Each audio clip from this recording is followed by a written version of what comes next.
Hey there, Jeff from Bigshooterist. Thanks for dropping in. Adam Hensby from A&G. You might recognize him from some of our earlier videos. Popped in today, and he's got an interesting piece. He solves a problem that we've been having. That problem is looking for the performance of a 308 in your AR platform gun, your standard AR platform gun. The problem is it doesn't fit in the magazine. Today Adam brought over the solution. Fits in the magazine fine. Stick around, show you what we've got.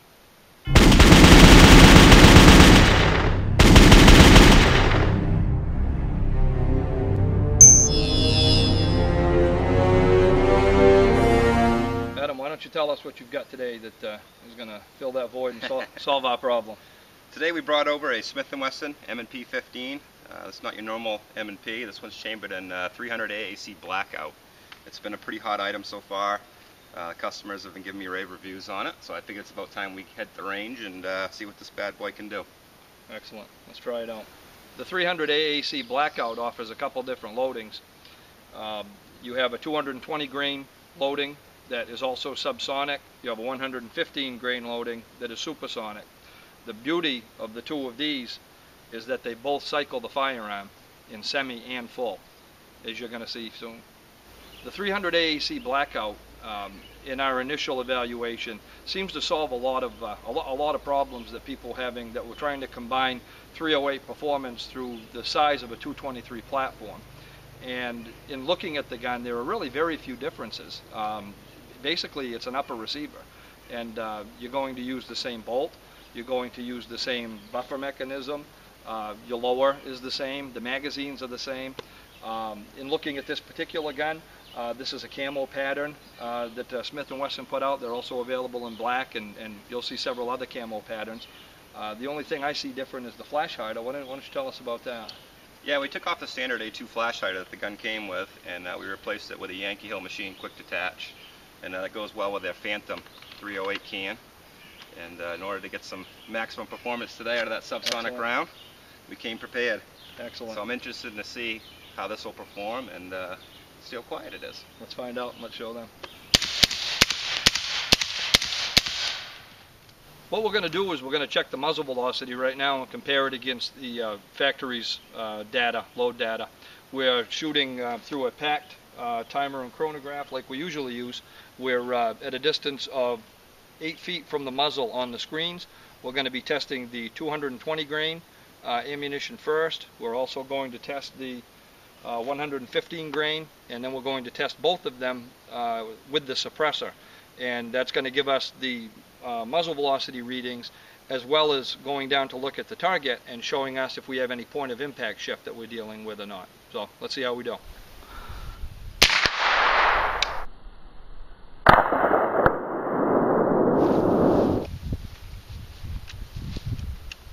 Due to technical difficulties beyond our control, this test won't include muzzle velocity readings.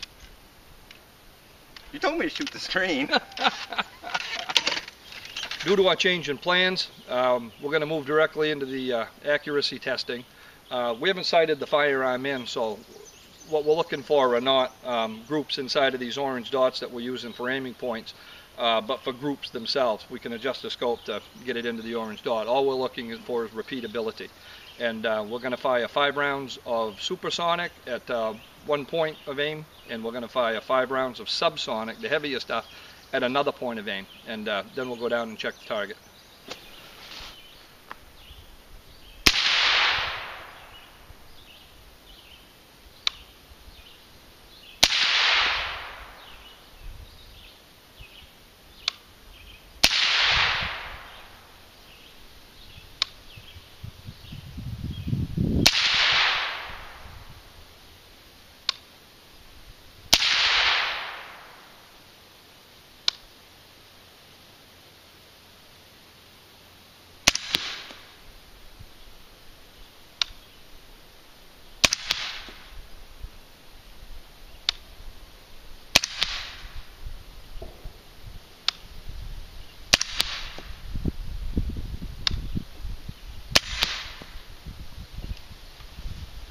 Well, this is our group with the supersonic ammo, and which is actually quite amazing because the scope was just thrown on, bore-sighted, and that was it. We hadn't had a chance to sight it yet, so point of aim, point of impact is pretty darn close already, and we're pleased with that. Now we've got about a 1-inch group of these first 4 rounds, including 2 rounds that went in through the same hole. We're going to do some more testing, but I have to assume that this is just a flyer on that one. So it does definitely look like the gun is capable of being very accurate. This is the supersonic ammo. We're going to pan down and show you the subsonic. Here we have our subsonic group, and you can see where the supersonic group brought us into this area. The subsonic group probably has about a 2-inch drop on it maximum, and that's due to the heavier projectile and the slower speed, giving gravity more time to work with it. And you can see an awful nice group here. Let's go back and let's run 5 rounds of each without the suppressor, and let's see if we have any point of impact shift repeatability that we can show you. We've got 5 rounds of supersonic ammo without the suppressor. This is the light stuff coming in on this one.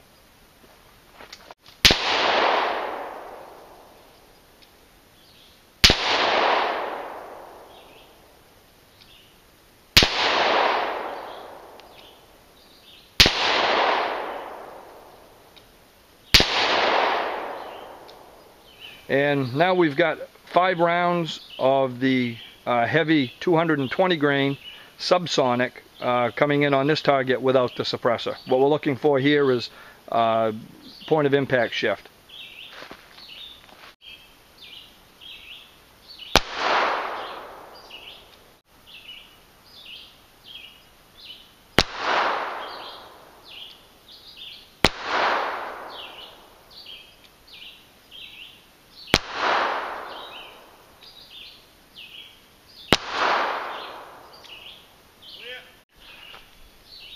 This is our group of the supersonic without the suppressor.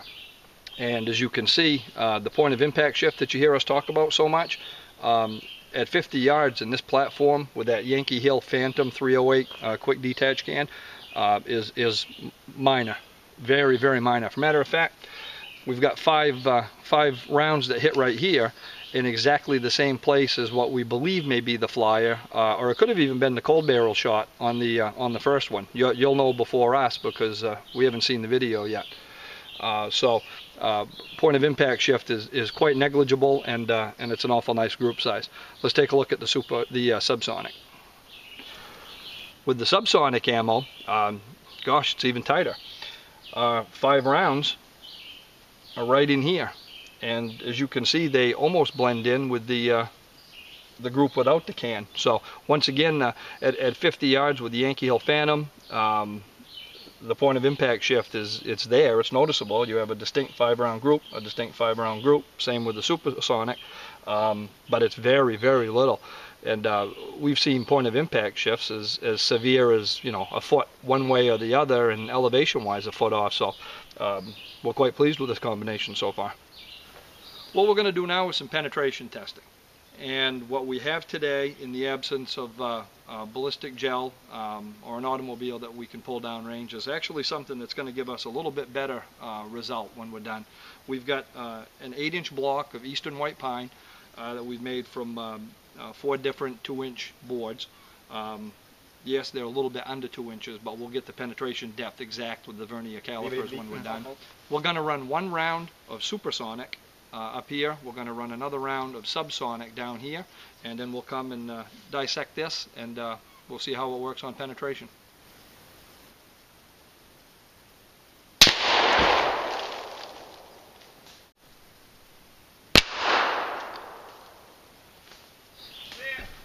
Well, penetration test on wood. The results to me were surprising. Adam, you surprised? Very. Okay. Impressed. Shot a lot of subsonic ammo, heavy grain stuff, very slow stuff, and the result is usually much, much, much less penetration. As I'm sure it is with this too. We just may not have found the barrier yet. Let's show you what we've got.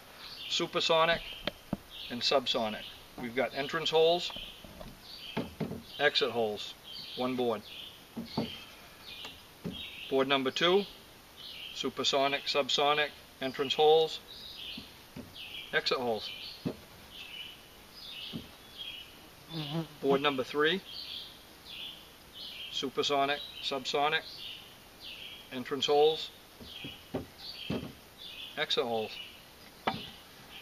And board number 4, super and sub, entrance.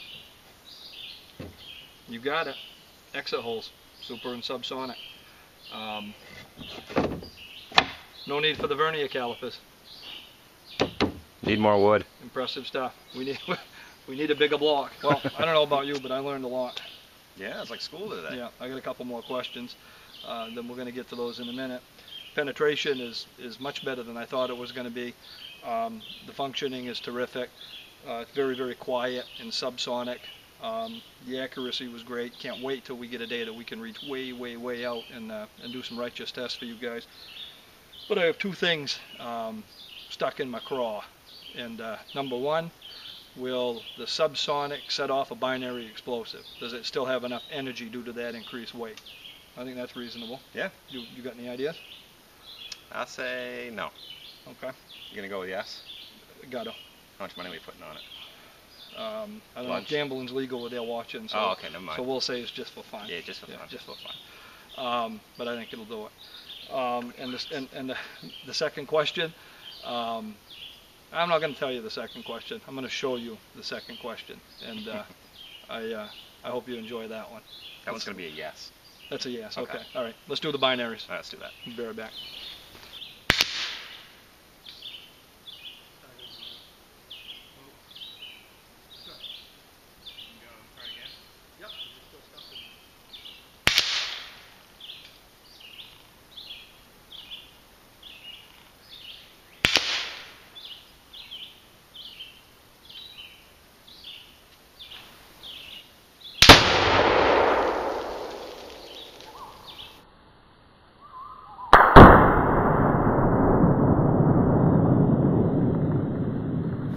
Well, we got our answer on that.